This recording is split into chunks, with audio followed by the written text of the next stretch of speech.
Ilusioz biziut momentu hau, partia garrantzitsuak, emaitza politak, talde giroa, jarraitzaile ezin hobeak ere.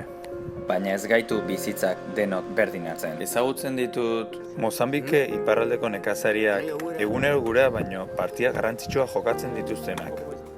Egunero familia elikatzeko janaria jokoan izaten dutenak, lurrean edo koltxoian gainean lo egin, seme alabak eskolara eraman, edo eta medikua bisitatzea jokoan jartzen dutenak. Mozambike iparraldean ahaztuta bizi direnei partida irabazten laguntzeko bultzada eta babesa eskatu nahi dizuet. Bidali mundukide hitza 28 eta 1 20 aikarpena egingo duzu. Ni mundukide naiz, eta zu?